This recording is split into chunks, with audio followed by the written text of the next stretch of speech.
Hey everybody, and welcome to Address the Cess. Back after a couple of weeks, post GDC, post Facebook acquiring Oculus, which definitely will register as one of the least expected things I expected to happen this year, and what we're only in March. Everyone say hi to Nick Robinson. Hi. There. Yeah, were you expecting it? Did you think on your list of things to happen in 2014, Facebook acquires Oculus? I totally called it. I wrote it. I told everyone. I knew it. It was so obvious. I'm the only one who wasn't surprised. No, I'm kidding. Of course, yeah, that was super out of left field. It's not. You actually were the one who saw the press release before me, and you were like, "Hey, have you seen this? Is this a joke?" It was definitely one of those situations where I saw it and I was like looking at every website and saying, like, trying to see who their source was and being like, this has to be one of those things that points back to a blog that nobody's ever heard of with a joke headline, because it seemed like the world's earliest April Fool's Day joke or something. Yeah, it was, well, something else. Yeah, guys, I imagine that will be quite the topic of discussion today. We can also talk about the rather surprising arrest of one Leland Yee. Yeah. Not a friend to any gamer that was out there. Man, I've interviewed a few times, arrested on corruption charges. As the news is filtering in, it sounds like it was money laundering for gangsters in Chinatown. Something in San Francisco's Chinatown. I hate to say it because I'm not a man who would like to see corruption in their politicians, but knowing all the old stories of San Francisco, I guess the sense that somehow that kind of stuff is still alive and happening, there's something reassuring about it. Maybe a little romantic, right? I know. I think I just want to believe that one day I could wake up and I'm in a Dashiell Hammett story, and this helps further that rather silly hope that I have. I love that one of his alleged associates was named Shrimp Boy, because that sounds like a Game Boy advanced platformer. He's like the gang leader, it looks like. Yeah, I read his Wikipedia, a.k.a. Shrimp Boy. Yeah, if you guys haven't checked out the entire affidavit, it's a pretty good read. I know it's on sfist.com, but don't go there now, because we're going to have a discussion about all things games. Not games. If you don't want to talk about games, I don't care. We can talk about other things. There are other things. I think there are, yeah. Yeah. Well, while we let people start joining, we'll be posting the link to our Twitter and Facebook and Google+. So keep your eyes on there. But in the meantime... we've got questions from the Google+ Q&A app, and unsurprisingly, they have to do with the Oculus thing. Oh, no! Yeah. Hey guys, just so you know, yeah, I guess I'm already shilling. I've been confused because I'm apparently I'm both a social justice warrior and a shill, according to the internet at the past 2 weeks. So actually, for the record, I don't own Facebook stock, and I don't even have a Facebook page. There is a page for Adam Sessler on Facebook. It's not mine. It's someone with really, really meager aspirations in their fantasy life. That's what it is. I'm just confused because isn't shilling? I thought that was either a unit of currency or like a baseball player. Okay. But apparently you can also shill. Maybe that's actually why it's called a shill, because you're doing it for a shilling. Interesting. That's probably the etymology of that. I'm going to ask you a question. Go for it. From the internet. Wait, let me pick one that I think will make you mad. Samuel Clark on Google Plus asks, should game developers boycott Oculus into joining This doesn't make sense. Should game developer boycott Oculus into separating from Facebook? So I guess what they're saying is they're saying if people refuse to develop for the Oculus Rift, that would make Oculus Rift leave Facebook. Yeah, which is based on like 8 misunderstandings. But yeah, I mean, look, I think a lot of it is what Notch said. Notch, the maker of Minecraft, said that he was no longer going to go forward with Minecraft for the Oculus due to the fact it was acquired by Facebook. He found them very unseemly to deal with, or shady, or something like that. Yeah, he said they creep him out. Creep him out. That's what it was. I've never had business dealings with Facebook, but we're going to talk about this quite a bit through it. I don't see this as a bad thing. That doesn't mean that it's not going to get screwed up or that problems will not emerge. But I think there's certain qualities about the acquisition from Facebook, what they've said. Also, our friend Palmer has, he did the AMA on Reddit. And I want to remind everyone, when these statements are being made, I know everyone likes to think that everyone's just lying or there's some sort of subtext, but when you are a publicly traded company, you have to be very careful about what you say. In fact, companies like EA can have lawsuits from their shareholders if they issue statements and guidance to investors as to how the company is doing. And when they say that things are looking great for Battlefield 4 and then it emerges to have a lot of problems, you are legally accountable for things like that. So while you can parse words that might obscure some type of meaning, you can also, in all fairness, find value in the statements that have already been made. I think we just wish there were a lot more statements out there, and they're not ready to make them.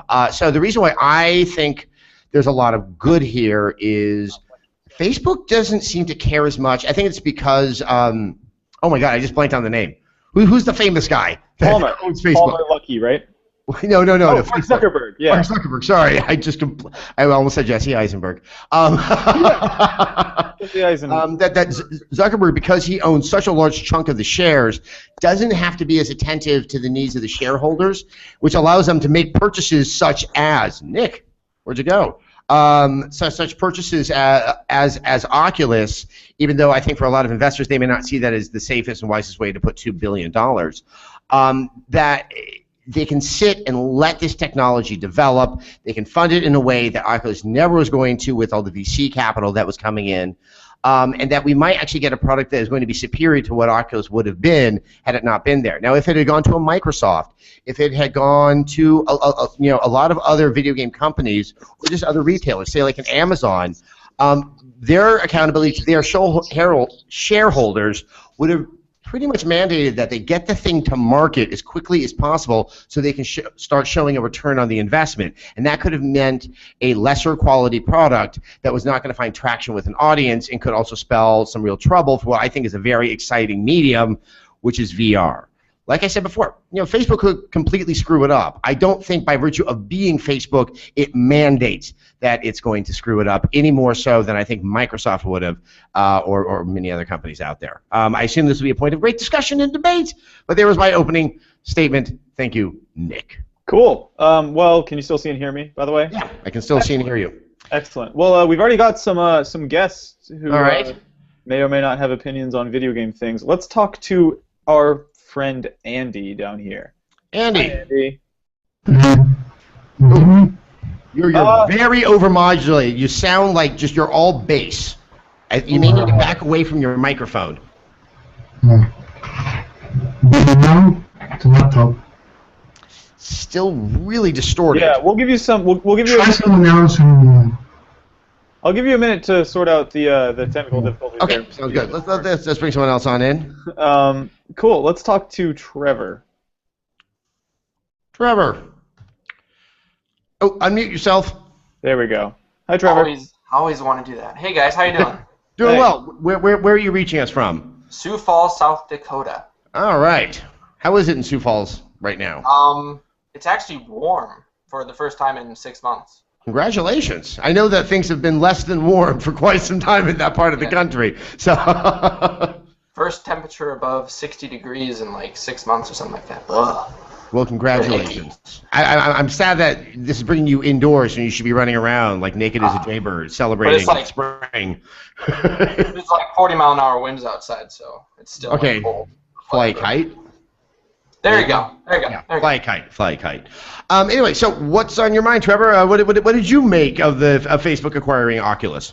The first thing I thought of was that you guys were going to do an Address the CES today because of that. Ah. So I like that. All big movements in the game industry are relegated to how big are they to merit an entire Address the CES about it. exactly. So, I mean, I guess one thing, I know people don't like Facebook, and I know like the way that they handle advertising and the data mining and stuff like that is very frustrating. But the level, I mean, the contempt for the company seems to be at a level that was like Microsoft, I would say 1998, 99. And I'm just curious, you seem like a younger fellow who might be using the Facebook to communicate with others, how you just sort of perceive the company. Is it evil? Is it obnoxious? Is it disposable? It's not relevant anymore. Yeah. Compared to Twitter, per se. No. I mean, I love the tweeting. I don't do the Facebooking. I think, and that's one thing I forgot to mention. That's another reason why I think they bought Oculus, is that they're kind of aware that the cornerstone, the namesake product, is on the decline and probably will never kind of find itself a resurgence. And as my wonderful colleague Ben Kuchera pointed out in a piece on Polygon today, 1995, when Apple was just making desktop computers, we all probably didn't think it would become the largest retailer of music. And that is, companies like these do change quite considerably. Anyway, Trevor, what's on your mind? I was kind of wondering, I don't know if you've ever answered this before, but when you were going to college, what did you go to college to be? Oh, that's a great question. When I first got to college, I thought I was going to be an actor. And then I met other people in theater school, and I became an English major. No great disdain for those of you out there who are in a performing arts degree, but especially in LA. I went to UCLA. Go Bruins tomorrow. Beat Florida. Up your Gator team. I'm going to get hate for that. There's a sense that everything has to be very important at all times because there might be a camera nearby that you're performing for. And it was something that I just was like, I'm not going to be able to survive this. And I always loved books and literature. And as I was at college, and I was learning more contemporary critical theory. A lot of it was actually kind of like older, but it was based on certain French philosophers. I realized how you can start looking at popular culture and really glean a lot of fascinating information out of it. I still hadn't been considering video games at the time, but I had this desire to want to somehow find value in what others would look at as kind of a lower form of art. And lo and behold, a few years later, the job at GameSpot TV fell in my lap, and I was able to pursue something I never thought was feasible without a PhD. So, I guess that's kind of a more inspirational story. How about you? What are you studying right now? Well, I'm in high school still. I'm 18. I just turned 18. So. What are you thinking about studying? Motion graphics. So, that's very specific. Yes, that is very specific. So, and I'm not saying that I'm right. If you will endure me just throwing out a piece of advice. Yep. Undergraduate studies, and I know everyone's thinking like you got to go to college to find the job. When you turn what happens at college into merely like training for a career, you can short shrift yourself and potentially hurt yourself in the long run. I mean, what I believe is so valuable about a liberal arts degree, that's not necessarily English, but something that could be history, even psychology, anthropology, something like that, is it teaches you how to think, it teaches you how to express yourself. And that does not mean it precludes you from learning motion graphics. What it may give you is a way to better kind of express, understand, and analyze motion graphics. But if you tailor yourself to something so specific as that so early, you also may not, if the market changes, if things change, you won't have kind of that baseline knowledge and the ability to kind of interact with other people, that would help you adapt to what is a changing marketplace. So I wouldn't say don't do the motion graphics, but you might find programs, be it a communication program or something that really looks at sort of the art of the moving image, I guess, for lack of a better word. That's going to kind of really, really help sort of nourish you so that when you do follow what you clearly are interested in, which is motion graphics, it's definitely going to give you an edge there. So sorry if that was too paternalistic, but I have those moments. I think once you cross 40, you're allowed. I have that. But where if you were to study something like motion graphics, where would you go? I had a teacher like a couple of years ago that she was down in LA. She's been everywhere. She's a news broadcaster, right? Mm-hmm. So she's like, oh, you're so amazing at this. You should do this as a career. I'm just like, I wanted to do video at the time. I wasn't specifically aimed at motion graphics. I just wanted to do video production at the time. But that's probably what I'm gonna go into. And you know what? I think if you want to do video production, some fun things to do is obviously take film classes to deal with the history of cinema.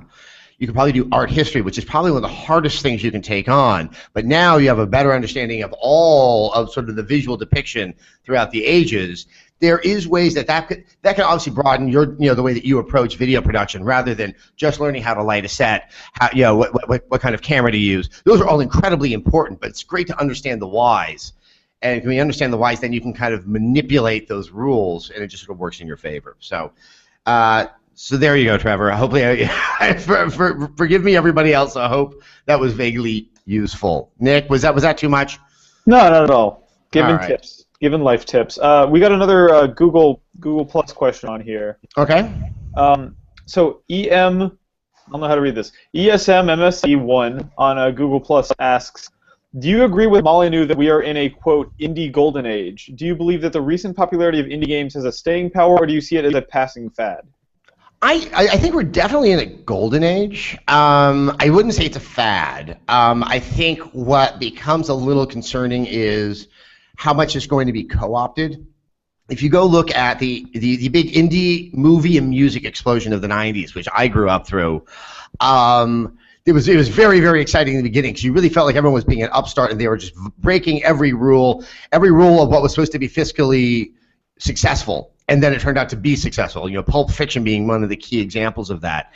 Because of those successes, the people with the big money, well, they want a piece of that, and you know, they bring them in, and you just start to feel that specialness, that renegade spirit starts to go away. Not in every single instance, but with far less frequency than originally. I think that that's a very good possibility, but it's also a healthy thing because with the experimentation happening with indies right now, as they may get absorbed or at least heavily influence a larger publisher, that will start to affect what's going to be in a more big budget game. It's going to give them a little bit more comfort that, you know, certain gameplay elements, certain, you know, story elements, certain, you know, certain things can now be placed into a big budget game without alienating an audience. And you know what we're talking about here is, you know, that maybe we can have more female leads. Maybe we can have like games that don't require on the same kind of repetitive violence every time to keep people engaged. That maybe we could have a AAA big budget story that isn't done by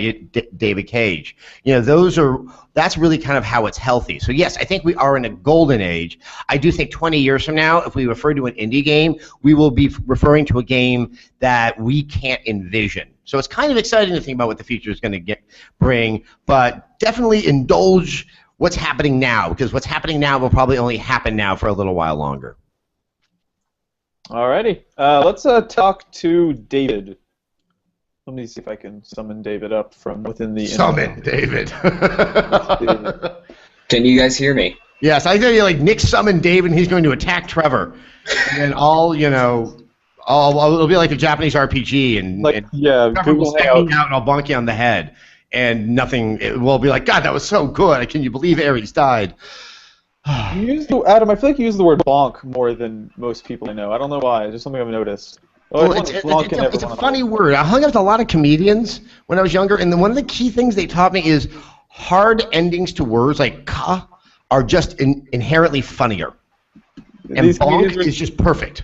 They're talking about bonking people on the head in their sets. Were they like vaudeville comedians? No. We used to do far that. We like to use the word crack a lot because I hung out with a lot of people that wanted to legalize marijuana. And when they were talking about how the Constitution's is on hemp paper, and so we did a whole bit where the Constitution is on crack, that it was written on crack, and that the crack makes the best ropes, and that a lot of ships use a lot of crack, and just because that word said repeatedly, it becomes really, really funny. There we go. It was funny back in the 90s, I swear to God. Plus, the audience was really stoked. All right, David, I've been babbling too much. What's on your mind? Can you guys hear me? Yep, we can. Awesome. Every time, I swear, like, I'm always wondering, like, whenever you're telling people to unmute themselves, if there's just some kind of problem going on, or if people just don't use the icon. It's because you're already muted, and it's just not your first instinct. When I call, if I'm like, hey, what's up? It's like you're not thinking like, oh, they need to hear me. It's kind of like the effectiveness of the technology. You feel it's already immediate enough that you don't have to hit buttons to say things to others. Yeah, I guess it helps that I noticed the unmute. You know what? That's right away, and I do, Nick. So anyway, David, what's on your mind?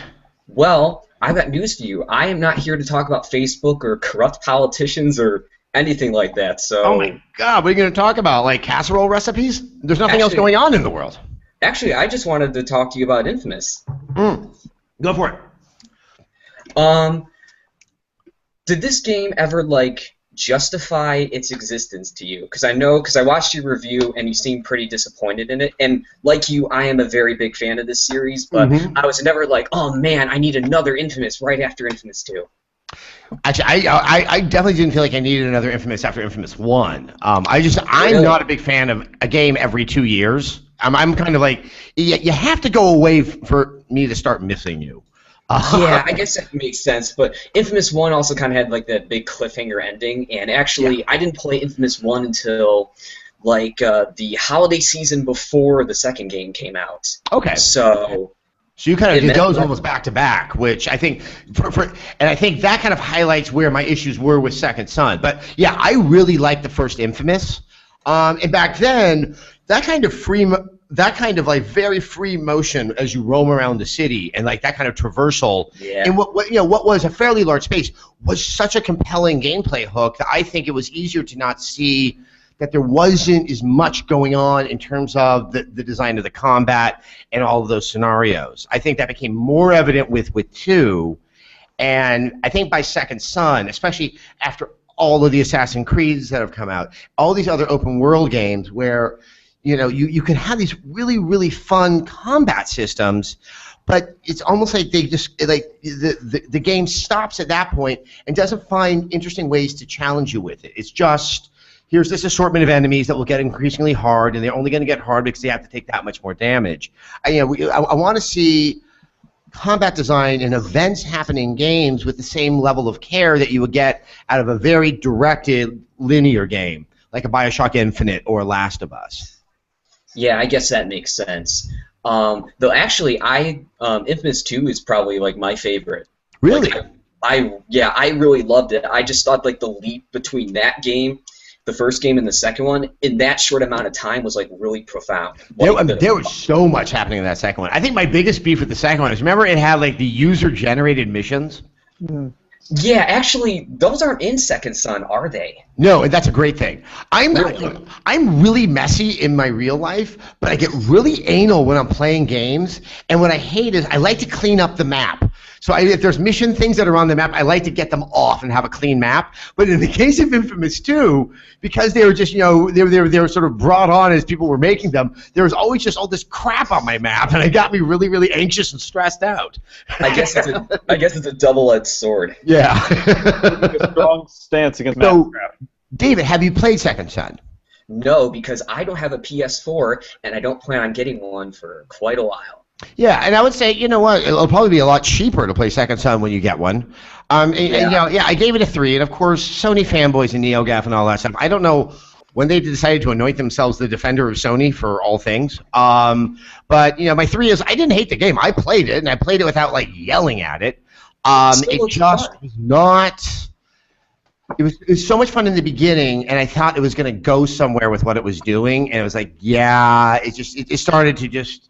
I see. Okay, this is what it is. So I don't say don't play it, but this is not going to be a game that's going to stay in my mind much longer than this conversation. So I do feel the need to stick up for it in one respect, and I think you actually said this in your review, but it's like that's one of the first next-gen looking ass next-gen games I've seen. It is so pretty. And if you need that kind of visual justification for your PS4, that's it. It's quite. The particle effects are just insane, and and the color palette and sort of what they do with it. It's still not as impressive as that little snippet I saw of the Order, but it's on that level that like they don't just get to add a lot of colors and detail; they actually get to exercise a type of art direction. I wish the city of Seattle was made to be more interesting, but yeah. So it's not as diverse and cool as like Empire City or like New York. Yeah. Exactly, and that was one of the best parts about the original Infamous is I can't remember what that third section was with like those trash people. I mean, there's just so much cool character to that. I'm like, this is just kind of strange and surreal. Like, Seattle is made to be. It's a less interesting city than the city of Seattle. The Space Needle is there, and nothing else is remarkable. So, well, I've never been to Seattle, so that might be the closest I ever get whenever I do get that game. It's a great city despite the Seahawks. Alrighty, we're lagging a little bit, so I'm gonna let Preston in just to keep things moving. We're gonna let in a lot of people. Yeah, why not? Preston. Starting with Preston. How's it going? Going well. How are you doing? Good. Where are you reaching us from? I am in Corvallis, Oregon, which is like the awkward cousin college town of Portland. So okay. And then Eugene is where the University of Oregon is, correct? Right. University of Oregon is in Eugene. Corvallis has Oregon State with the Beavers. Got it. Right, well, right. Pac-12. Hey, I mean, Why what's not? called, right? Anyhow, what's on your mind? Were you taken aback by the Facebook Oculus purchase? Yeah, I actually kind of have a question that kind of pulls that in real nicely, and it's something I've been wanting to ask for 6 months, and I finally get my chance on Address the Set. There you do. There you go.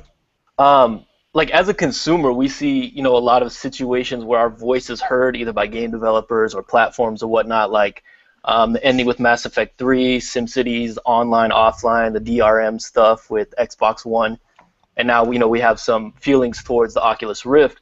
So when we have that much influence in the industry, do you feel like we detriment ourselves, like for example with the Xbox Always Online? Have we lost features and lost things that would be innovative to gaming by being so outspoken against those things? Yeah, I mean, I think what we all know we all lost was that really interesting family sharing offering. Right. At the top of it. Look, sometimes it's right, and sometimes it's wrong. The thing is, it's hard to tell in each instance because it's only the people that are making the games or that they're being yelled at that have a full understanding of what's going on. And I think I'm not saying that DRM was not a motivating factor in Microsoft's decision. Right. I do think from just numerous interviews and talking to people there that they were just deeply naive but quite sincere that what they were doing was the right thing. And the problem is they're doing something for like 5 to 6 years from now and could not articulate it to the people that would be buying this $500 machine right now.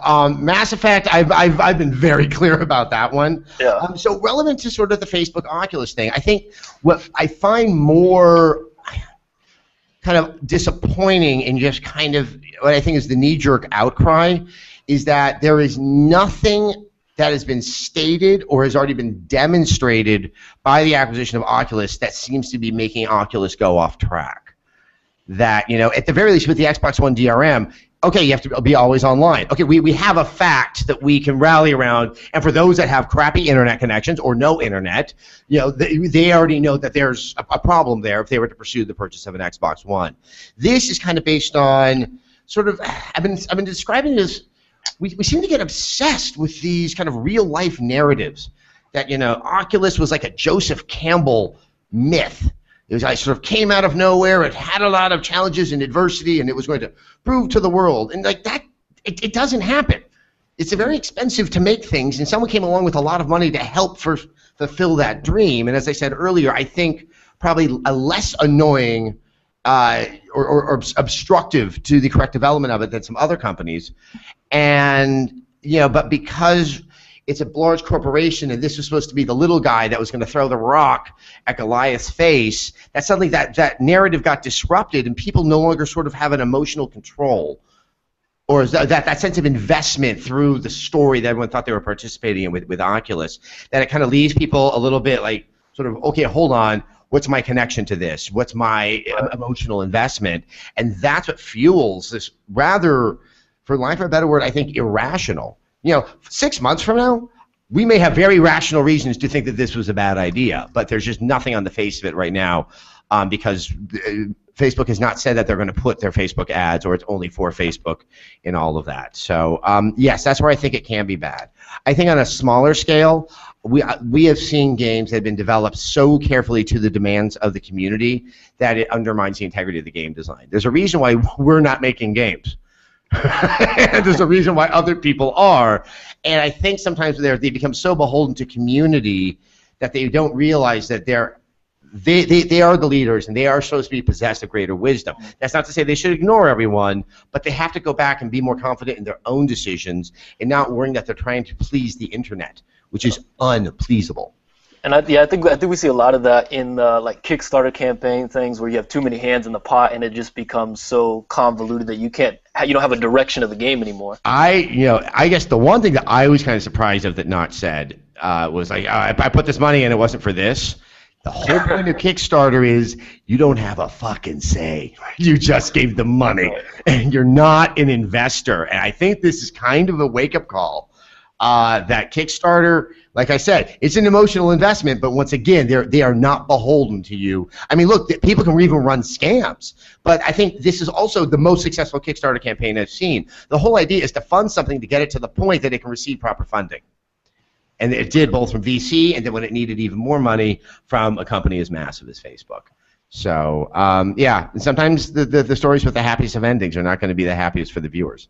So. I think that the thing that keeps bugging me, I don't know. I mean, like, there's so much money and so many people involved that it's like, none of us can really say for sure how it's going to go. But I can't. Anyone who's ever talked to Palmer Luckey from Oculus knows that like this shit is a lifestyle to him. Like he is so passionate about this VR future that like the idea that he would do a contract that let Facebook have a talent grab or just do anything that was unfavorable for the future of Oculus as a company and this dude believes in VR so hard and has dedicated so much energy to making it happen. It's impossible for me to imagine that he would just like, I'm out, and like dip. Well, and I think it's fair to say it would be ridiculous to think there weren't other suitors, that there weren't other large companies and offering, maybe a similar amount.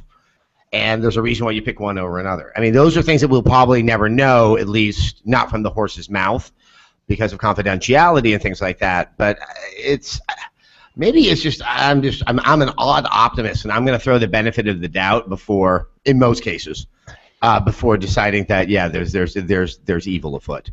Life is more exciting when everything has evil intent, but it becomes a rather hard way to get through your life. So, Nick, do you want to bring somebody else in? Yeah. Thank you very much for that question, Preston. Appreciate it. I'm trying. We'll do a Q&A while I see if I can get Giovanni in Sounds here. good. And guys, Trevor and David, also feel free to jump in. You're still unmuted. Yeah. Take advantage of it. Sounds good to me. We sort of touched on this earlier, but yeah, and this question is for everyone. But Adrian Iglesias says, having never really played Minecraft, the thought of exploring that kind of immersive world through an Oculus headset did seem pretty fun. What do you think of Notch denouncing the Facebook acquisition? Look, like I said a little bit earlier, he was frustrated because of personal experiences he's had with Facebook, and I have not had a single business dealing. As I said earlier, I don't have a Facebook page. So I have to, I'm going to take him into his word that he, does have issues with how the company is run. Whether or not, I think it's still not too clear how independent Oculus will get to be, especially when it comes to the publishing of the software. It's a disappointment. That's not to say it's not going to go to the Sony platform. And so I still think that game is going to be in existence. There's also a tweet last night from the president of Razer that pretty much said that they have a VR headset because they were addressing Notch that they may have a solution for him.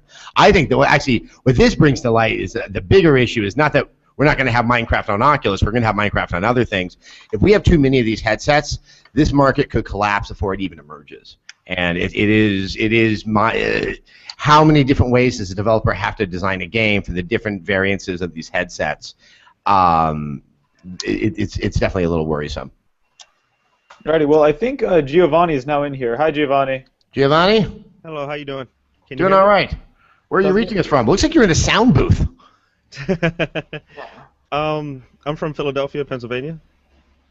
And is that back? But are you in a special chamber? No, I'm not.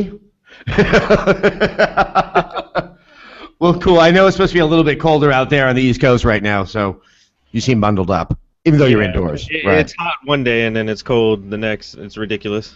That's yeah. Welcome to the new world weather, kids. Oh no, we had nothing to do with it. So Giovanni, what's on your mind? Can I ask a question, even though it's not about Oculus, or? Yeah. Okay. The whole thing about Ground Zeroes. Do you think it was a cash grab, or do you think it actually had the value for $30? I haven't played it yet. So, but it's 2 hours long. It depends on how you play it. I beat it in like 75 minutes, I would say. Did you do all the side missions? Yes, and that took me way longer than just a single player. Well, the single missions. So then, how long do you think there is if you really do all it has to offer? What are you looking at? I didn't try to complete it in S rank, so I was just getting like A and B ranks, but that took me about like 2 to 3 hours. All right, and it's $30. Yeah.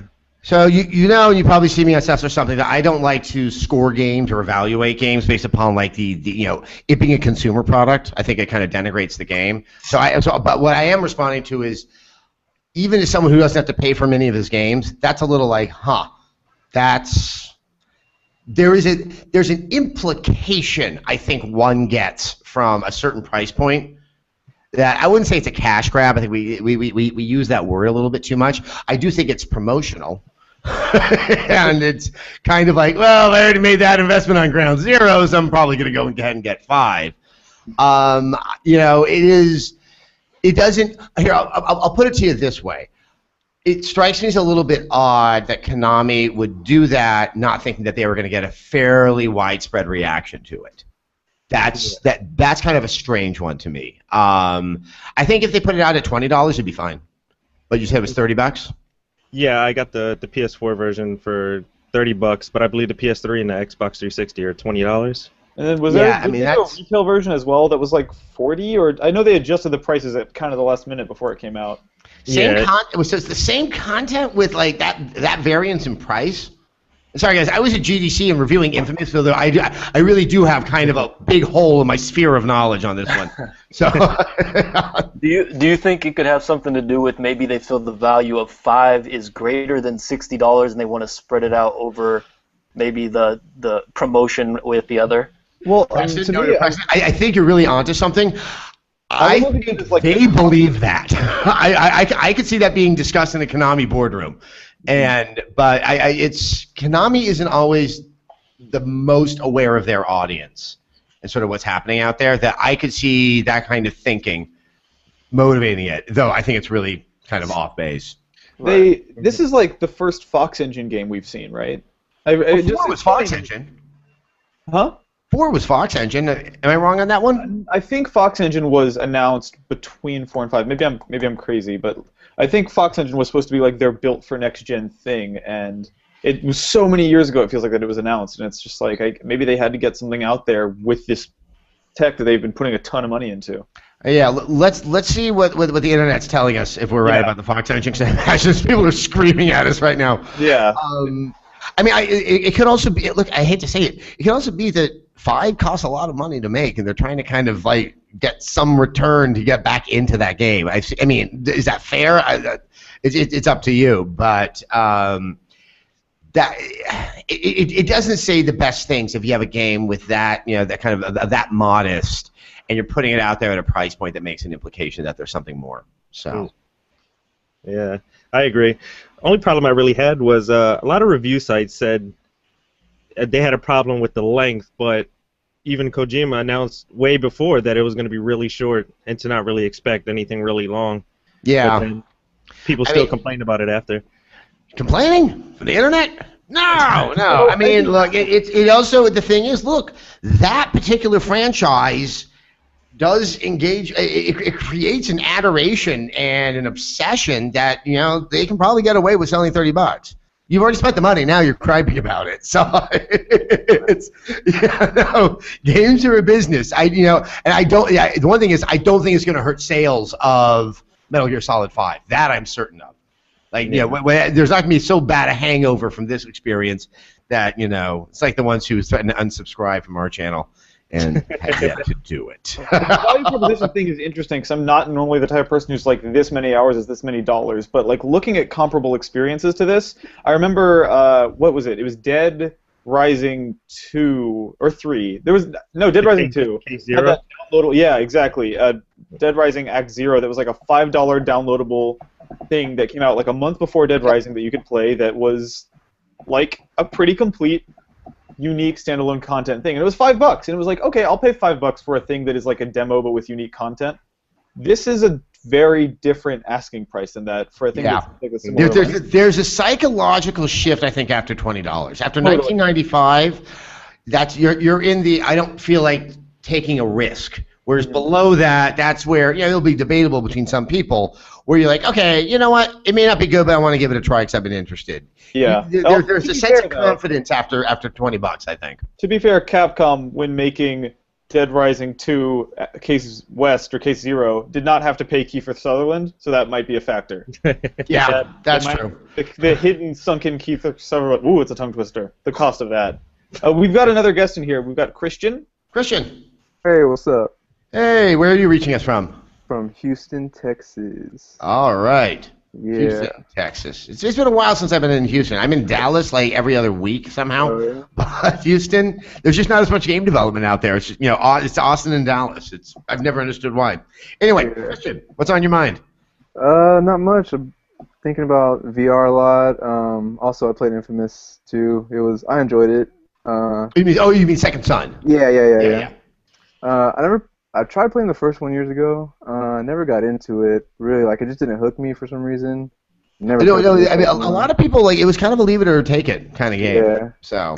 But I mean, seeing this one announced, I guess it was at E3. I mean, I was an early adopter of the PS4. I got it on launch day. So. I mean, that's the thing is, if you have a PS4, you're getting the game. Yeah, for sure. And I mean, even if I guess that will help people like it more, maybe if that's all they have playing or something. I don't know. Yeah, I could make that argument as well. I wish you guys could see what I'm looking at right now, which is Anthony Carboni and Scott Bromley making some of the most obscene gestures in a window. And so just if you see my eyes darting, I'm trying so hard not to look at an undulating pelvis about 5 feet from me. Anyway, sorry, Christian. So you were talking about Infamous. Yeah, other than that, though, I watched your video about Project Morpheus on Rev3, and I know you mentioned something about maybe like the price of VR games going up, and I was just thinking about that. Maybe wanted you to expand on that more, and also like maybe if VR games will kind of be, I don't know, like maybe like shorter experiences, or I mean, obviously there'll be different experiences from conventional games we have now, but not just in the sense that of immersion. You know what I mean? Like not just. And you're hitting on what I have been thinking about constantly, because I mean, if you have tried VR, or even if you haven't, we're getting very small snippets, or just more or less an example of the technology with usually a fairly basic gameplay element thrown into it. And this is both for Project Morpheus and for the Oculus. when I started to think about the cost is when Shu Yoshida did the presentation at GDC about Project Morpheus, he really wasn't speaking to the press. He was speaking to the developers, and he was kind of pointing out with his R&D people things that you need to take into consideration when designing, that what makes it so fundamentally different in design. And there are certain technical requirements that frame rate has got to be solid, and the audio has to work. You are trying to simulate existence. And the brain and your eyes, are going to notice when things aren't real, and that's when, in many cases, can lead to nausea. So you already have kind of a technological burden that, while ideal for all games, is not essential. Now, on top of that, if you think about how you design the world, because you can move around it, you can move your head like this, that changes how you're looking at things. I know everyone just thinks like, slap some Fallout 3 onto that and everything's perfect. It's not that simple. And I think that's where it's going to become very, very challenging. I know there are people that are working on more full-fledged games, but at least, especially for the first round of these games, you're going to be spending so much money probably iterating on things that are never going to make it into the final product just to get your head wrapped around what this VR technology can do, that I think it's going to become quite prohibitive for a lot of developers. And I think people are going to be a little bit worried about maybe throwing money at something that is so uncertain. We don't know how much these headsets are going to sell for, and that's going to completely limit how many games can sell for these particular platforms. I think the one big thing with Project Morpheus is that we know Sony will develop something. It just really came across to me that an 8-hour experience, or something like Last of Us, I just think would be maybe 3 times the cost of making The Last of Us, because of just all the other factors that you have to take into consideration. And then if we are looking at much shorter games, much shorter experiences, if you're buying such a important, and I'm going to assume fairly expensive piece of technology for what could be a lot of VR mini games, I think that's going to be a real hard sell as well. So I'm not saying I know what the future is going to be, but I couldn't get it out of my head that it really is, and they said it at Sony, it's a different medium. It's not an enhancement to games, it's a different medium in itself. And that's where it really triggered the sense that, hold on, there's a lot that's going to go into this. Yeah, I'm pretty excited about the idea of VR. I am too. I am too. Not even from the gaming perspective, but I don't know if like Mark Zuckerberg mentioned this in his Facebook thing, but I don't know if Sony I recall reading something like during like one of the live blogs, like saying they wanted to do more stuff outside of gaming as well. I mean, it is so remarkable when it's on. I mean, I think I said this in Seth or something. This looks like the best chance that we can create empathy in the player, because you really are starting to believe that you're in this place. I think you might be able to react with other characters, other situations differently than if you're just sitting on the couch. I think there's therapeutic uses. I mean, come on. If you're like 80 years old and you're invalid and you get to walk, I mean, there's just things there that are just kind of undeniably awesome. I think I'm more excited about its non-game uses.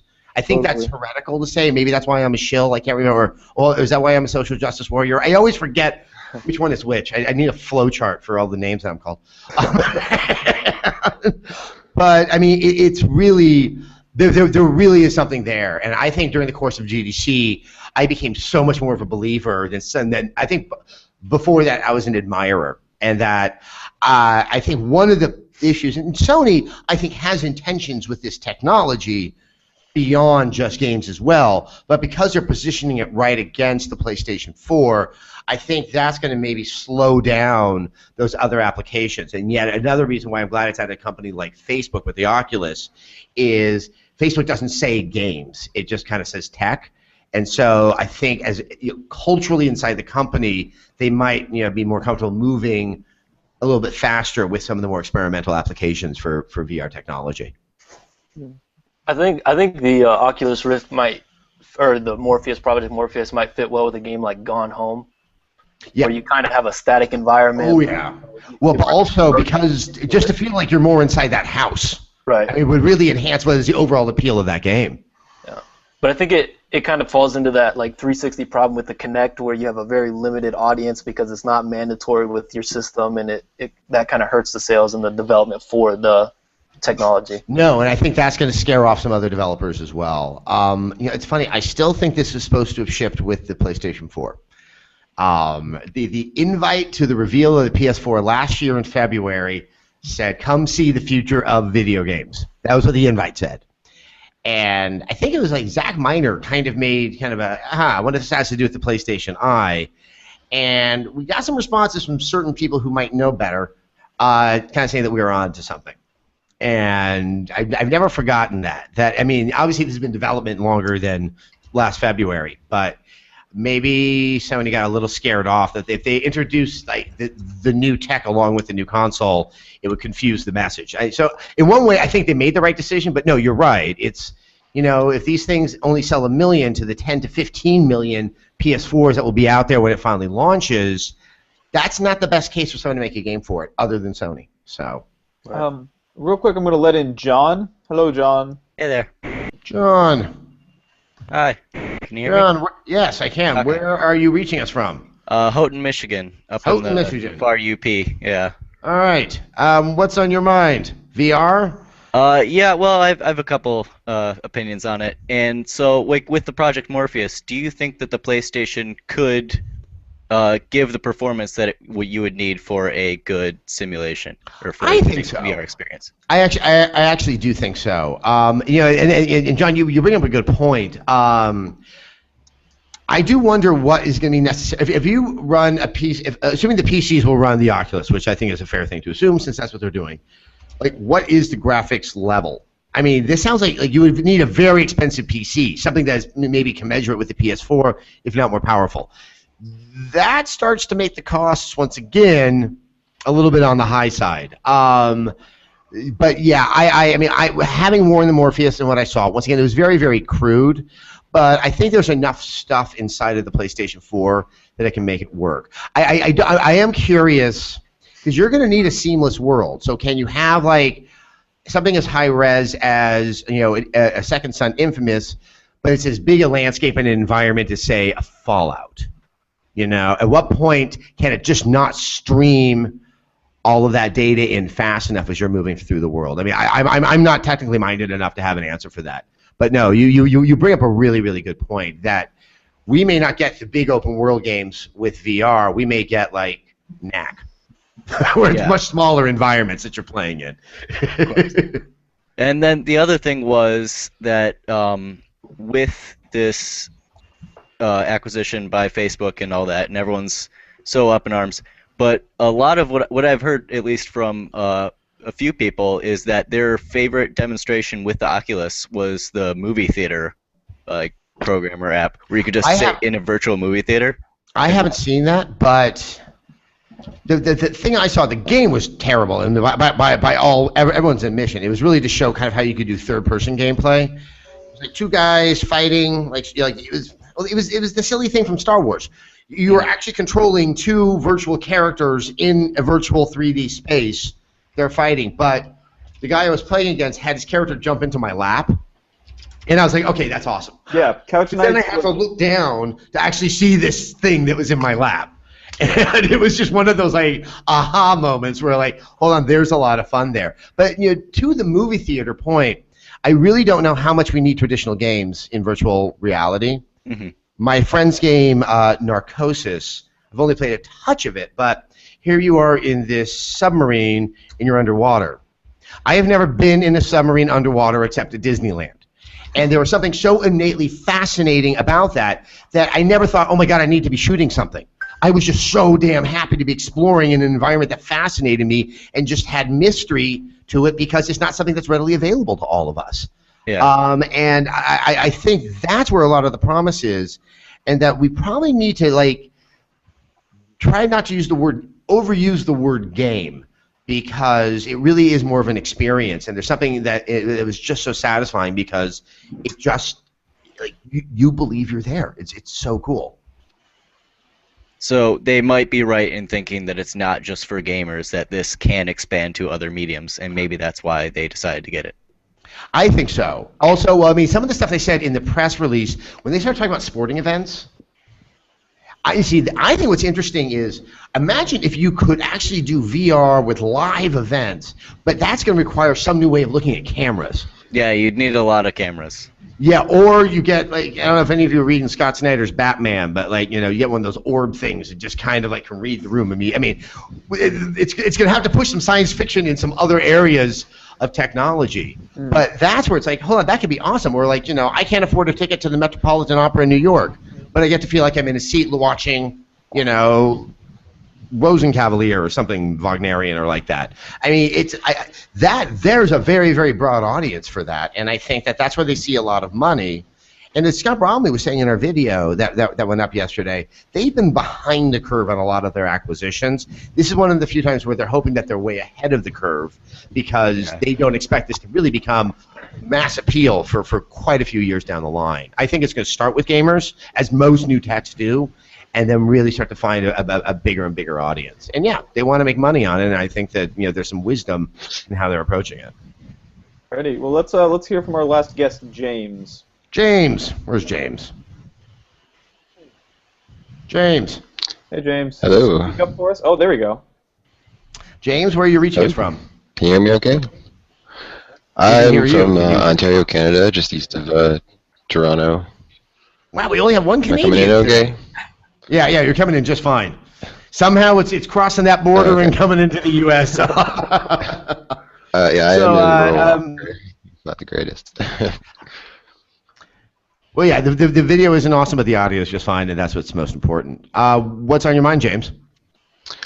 Well, I figured I'd just keep the VR conversation going. I was wondering what you think about what Valve's position in all of this is now, considering that they sent a bunch of people over to Oculus not long before all of this happened. Do you think they'll go back and... It's weird, right? Because they've actively helped Oculus out in the development of this stuff. They've openly shared the stuff that they've found in their own VR testing with Oculus and vice versa. And the craziest thing that I always read, the best first-hand VR experiences I've always read, have been about Valve's weird room that's covered in QR codes and has a camera on the front of an Oculus Rift. I wonder how that affects that relationship. It's kind of tough to say. I mean, obviously Valve is so secretive that really it's just mass speculation, but... I mean, I go back and forth how much Valve ever intended to put out their own headset. If you look at what they're doing with the Steam boxes... They said they didn't want to. Exactly. Valve doesn't like to manufacture things, and that's a very wise thing on their part. That's one of the toughest parts of a business, is that end of it. It become very, very expensive, and that's where you're having to make all your guesses about what the market's interest is, and you're trying to, manufacture them. Now you've tied up your capital in the product. You better hope someone's going to buy it. So who knows where further relationships may emerge? If there might be, I don't know if it's unique with games or something between Valve and Oculus.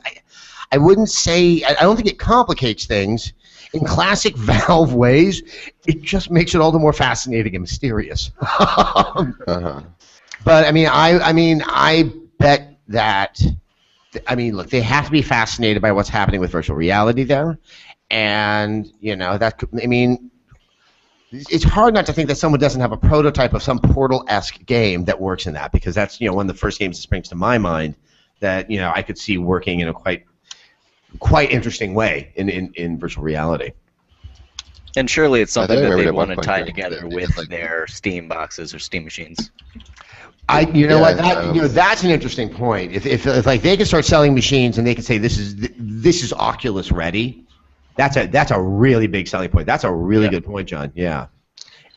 James, I think you were saying something. That they had like a version of Steam that actually ran in VR, I think I could have sworn it was like big picture mode that you could actually. Oh, just look around. That'd be cool. I remember because it was just like something that they added. It was like in the patch notes for one of the big picture betas recently. I read the Steam forum thread about it. And one guy was like, "Oh, it kind of works. I can see it in my left eye, but not my right eye." So I don't think it's totally done, but it's a great idea. See, I think that's how nascent this technology is. We're still challenged by the menus. So I'm so excited for VR, but I think we need to temper what we're going to get and when, because it is absolutely uncharted territory. I'm just waiting for Nintendo to put out a VR headset. There's no way that could fail. No, there's no way at all. No. I mean, the Wii UI, right? I've got a better name for you, Virtual Boy. I mean, to Nintendo's credit, with the exception of like the Metroid Prime series, and take the combat out of it, those are such neat worlds. It might be really fun to explore. There really isn't much in the Nintendo library that I think kind of sees that really kind of demands that type of treatment. I'll make fun of Nintendo when I can, but I'm not faulting them for not going VR. They need to make safer decisions right now. Like health. Yeah. Yeah, where is the vitality sensor? Where is it? In the same warehouse of the... Sorry. Yeah. I was going to say, they don't have many IPs of their own that could work in that format. Yeah, and I think the thing is that their own technology has set up too many challenges for them to figure out how to make it work. Yeah. That I don't know if they should be. Yeah. So I would just make some good games, Nintendo. That's all I want from you. I don't need VR. And on that note, which I know will rankle so many people, I think it's time for us to close down this episode of Address the Cess. Nick, we got to everybody. What do you think? Yeah, pretty much. I thought I was getting worried, James, that we were going to, kind of screw you over there. But no, we did it. We may very well end up doing this again next week. We will let you know. This was just a lot of fun. I think there's still going to be more discussion and maybe even more news in this ever-emerging virtual reality story, because I think there's a few more companies in the wings that may feel the need to have to announce themselves and their intentions. So I think we should all just leave ourselves with the sense that 5 years from now, we'll be doing this, but I am going to have a big full head of hair, and you guys are going to be like perfect glowing skin, and yeah, it's going to be a utopian world of absolute narcissism, and I cannot wait for it to get here. All right, guys, thank you so much. It's been Address the Cess. We're going to do this again soon. Take care. Bye, guys. Bye. Bye.